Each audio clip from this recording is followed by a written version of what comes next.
بسم اللہ الرحمن الرحیم۔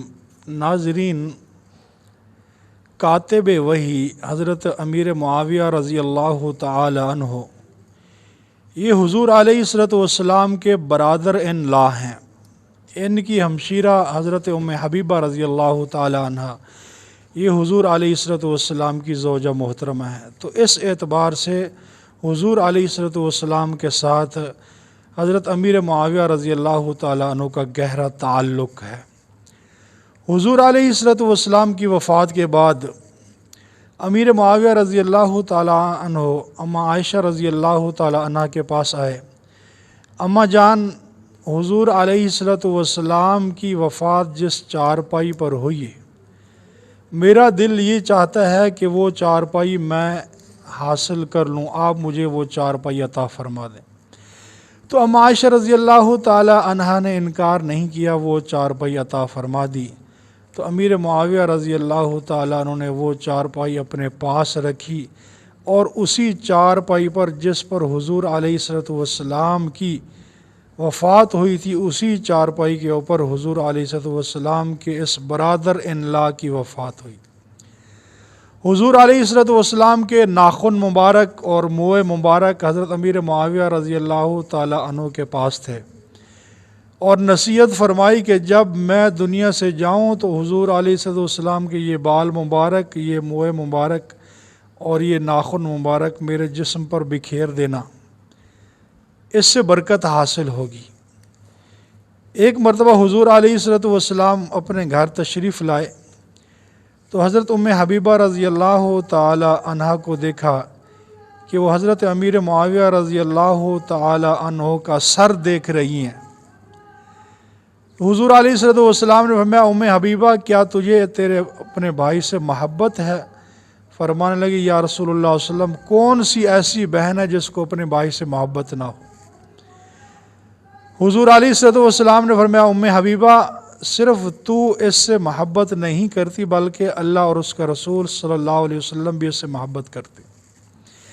تو امیر معاویہ رضی اللہ تعالیٰ عنہ وہ انسان ہیں جن سے اللہ اور اس کے رسول صلی اللہ علیہ وسلم بھی محبت فرماتے ہیں، اور امیر معاویہ رضی اللہ تعالیٰ عنہ کے ساتھ محبت ہر مسلمان کے ایمان کا پہلا جز ہے۔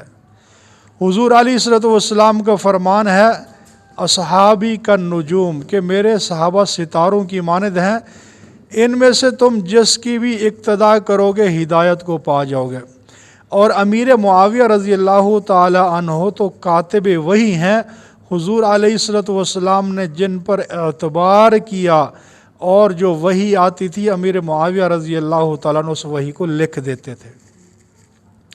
لیکن آج 1400 سال کے بعد اگر کوئی امیر معاویہ رضی اللہ تعالی عنہ کے بارے میں کوئی نازیبا الفاظ استعمال کرے تو ہم اس کے ایمان میں شک کرتے ہیں کہ اس کے اندر ایمان نہیں ہے۔ پیر نصیر الدین ایک بہت بڑا نام ہے، اور اس کے ہزاروں متبعین ہیں، تابع دار ہیں جنہوں نے اس کی بیعت کی ہے۔ آج سے پہلے میں بھی پیر نصیر الدین کا بڑا احترام اور عزت کرتا تھا، لیکن جب میں نے اس کی ویڈیو سنی کہ یہ امیر معاویہ رضی اللہ تعالیٰ عنہ پر طعن کرتا ہے کہ اس نے یزید کی تربیت اچھی طرح نہیں کی، اس لیے یزید جو ہے یہ صحابہ کرام کا قاتل تھا، امام حسین کا قاتل تھا، تو میں اس پیر نصیر الدین کو یہ کہنا چاہتا ہوں کہ تو صرف امیر معاویہ پر اعتراض کیوں کر رہا ہے کہ اس نے اپنے بیٹے یزید کی پرورش اچھی طرح نہیں کی؟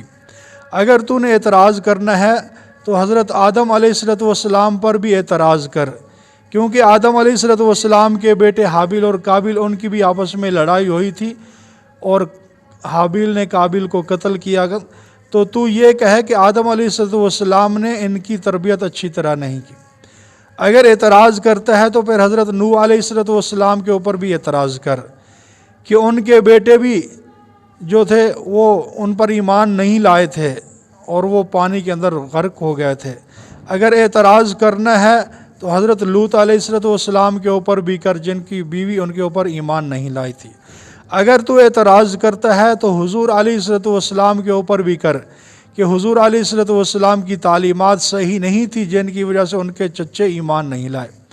اور خدا کے بندے، جس سے اللہ اور اس کا رسول محبت کرتا ہے، اور تو آج اپنی گندی زبان کے ساتھ تو اس کے اوپر تان کر رہا ہے۔ کچھ شرم کرنی چاہیے، بڑا نام ہے تیرا پیر نصیر الدین، لیکن آج سے میرے دل کے اندر تیری نفرت ہے۔ کیوں؟ جو حضور علیہ الصلوۃ والسلام کے صحابہ کا دشمن ہے وہ میرا بھی دشمن ہے۔ جو حضور علیہ الصلوۃ والسلام کے صحابہ کے ساتھ بغض رکھتا ہے، میں اس کے ساتھ بغض رکھتا ہوں۔ تو صحابہ کے ساتھ محبت، صحابہ کے ساتھ عقیدت، یہ ہمارے ایمان کا جز ہے۔ تو ناظرین دیکھتے ہیں کہ یہ پیر نصیر الدین امیر معاویہ رضی اللہ تعالیٰ عنہ کے بارے میں کیا کہہ رہے ہیں۔ جو بچہ آپ کے ساتھ اچھا ملتا ہے، اچھا بولتا ہے، آپ سے اخلاق اچھا برتتا ہے، آپ کی عزت کرتا ہے، سمجھ لیں کہ اس کے ماں باپ کے دل میں بھی آپ کی عزت ہے۔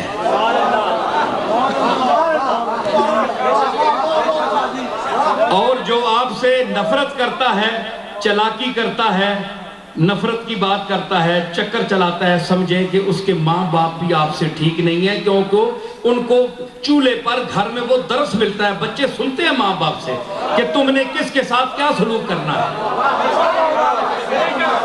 اب میں نہیں کہتا یہ سنیں، میں نہیں کہتا کہ یزید کو کس نے سکھایا، ظاہر ہے کہ ماں باپ نے ہی سکھایا ہوگا نا۔ یزید جس کے گھر پیدا ہوا، تو بچپن سے اگر حب رسول کا درس دیا جاتا، اگر علی کے مقابلے میں نہ نکلا جاتا،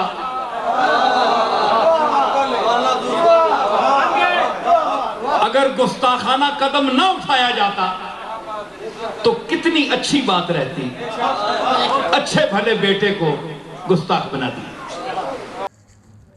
تو آپ نے سنا کہ امیر معاویہ رضی اللہ تعالیٰ عنہ کے بارے میں پیر نصیر الدین یہ کہہ رہا ہے کہ نعوذ باللہ اس نے یزید کو محبت رسول کا درس نہیں دیا تھا، اس نے یزید کی اچھی طرح پرورش نہیں کی تھی، اس نے یزید کو حضور علیہ الصلوۃ والسلام اور آپ کے صحابہ کے ساتھ بغض رکھنا سکھایا تھا۔ نعوذ باللہ، جس طرح تیرا نام بڑا ہے تو اس طرح کی باتوں سے باز آ جا، وگرنہ گستاخ صحابہ والا جو فتویٰ ہے تیرے اوپر وہ بالکل صحیح صادر آتا ہے۔ اس لیے جو ان کے تابع دار ہیں، متبعین ہیں، میں ان سے گزارش کرتا ہوں کہ یہ نہ دیکھیں کہ یہ ہمارا پیر ہے، ہم نے اس کی بیعت کی ہوئی ہے، یہ دیکھو کہ یہ حضور علیہ الصلوۃ والسلام کے صحابہ کا گستاخ ہے، اور جو صحابہ کا گستاخ ہے ہمارا اس کے ساتھ کوئی لین دین، کوئی تعلق نہیں ہے، وہ ہمارا دشمن ہے جو صحابہ کا دشمن ہے۔ اس لیے کچھ ہوش کے ناخن لیں، عقل سے کام لیں، تم نے کس کی اتباع کی ہے؟ جو صحابہ کا دشمن ہے، جو صحابہ کے ساتھ بغض رکھتا ہے، جو کاتب وحی امیر معاویہ رضی اللہ عنہ کو برا بھلا کہتا ہے، نعوذ باللہ۔ اللہ جل شانہ سے دعا ہے کہ اللہ اس کو ہدایت عطا فرمائے اور اس کے متبعین کو بھی ہدایت عطا فرمائے۔